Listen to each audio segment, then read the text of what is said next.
জুলাই এসেছিল আওয়ামী ফ্যাসিবাদী হায়নারা মানুষের অধিকার কেড়ে নিয়েছিল, মানুষের বাক স্বাধীনতা কেড়ে নিয়েছিল, মানুষের গণতান্ত্রিক অধিকার, মিছিল মিটিং এর অধিকার তারা কেড়ে নিয়েছিল।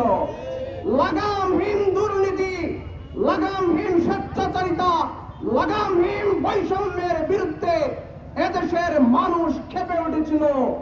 যার বিস্ফোরণ 24 জুলাইতে ঘটেছিল, আর সেই জুলাইকে শেখ হাসিনা সামাল দিতে না পেরে ভারতে পলায়ন করেছিল।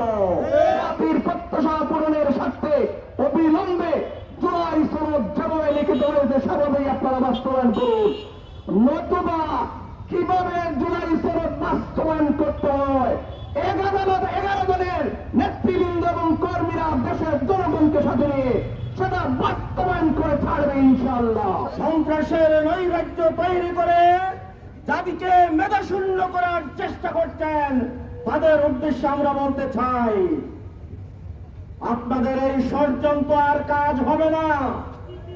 এইটা অতীত হয়ে গিয়েছে, এইটা সেখানে হয়ে গিয়েছে। আপনাদের এই চোর চাতুরি জাতি আজ বুঝতে পেরেছে। এজন্য আমরা বলতে চাই, যদি সত্যিকার অর্থে আপনারা দেশের জন্য রাজনীতি করেন, দেশের মানুষের কল্যাণে রাজনীতি করেন, তাহলে সন্ত্রাসের পথ থেকে ফিরে আসুন। আপনাদের ছাত্র সংগঠনকে বলুন, সন্ত্রাসের পরিবর্তে বই খাতা নিয়ে বিশ্ববিদ্যালয়ে যান, অস্ত্রের পরিবর্তে কলম খাতা নিয়ে বিশ্ববিদ্যালয়ে যান।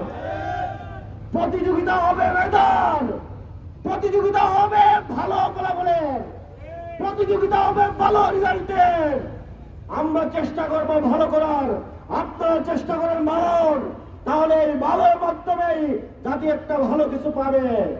আর এর বিপরীতে আপনারা যদি অস্ত্র দিয়ে নৈরাজ্য সৃষ্টি করে, ত্রাস সৃষ্টি করে, মানুষকে হুমকি ধমকি দিয়ে, আবার মানুষকে ভয়ভীতি দেখিয়ে আপনারা মানুষকে যদি দণ্ডি করতে চান, তাহলে পরিণতি হবে ভয়াবহ।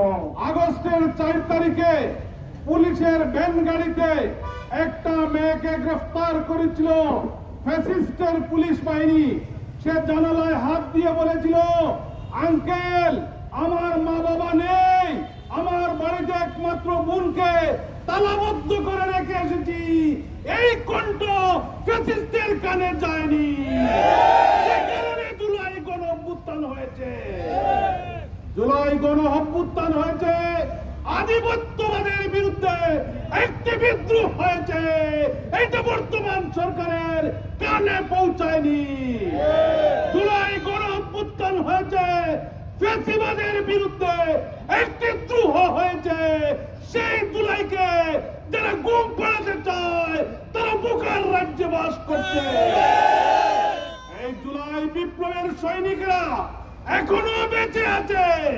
যতদিন জুলাই বিপ্লবের সৈনিকরা বেঁচে থাকবে, বাংলাদেশের জুলাই বেঁচে থাকবে। সংগ্রামী বন্ধুগণ, আজকে বৈষম্যের বিরুদ্ধে জুলাই বিপ্লব হয়েছিল, দুর্ভাগ্যজনক হলেও সত্য। এখনো বৈষম্য চলছে, ঠিক কিনা? এখনো দলীয়করণ চলছে, এখনো ক্যাম্পাসে অস্ত্রের যন্ত্রণানি চলছে, এখনো হেলমেট বাহিনী দেখতে হয়, এখনো রামদা বাহিনী দেখতে হয়। এদের বিরুদ্ধে বিদ্রোহ হয়েছিল জুলাই আগস্ট বিপ্লবের মাধ্যমে।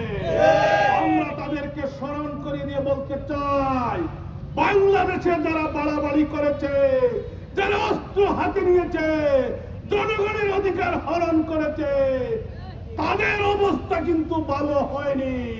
তারা পিছনের দরজা দিয়ে পালিয়ে যেতে হয়েছে, রান্না করে খাবার খেতে পারেনি। ভুলে যাবেন না।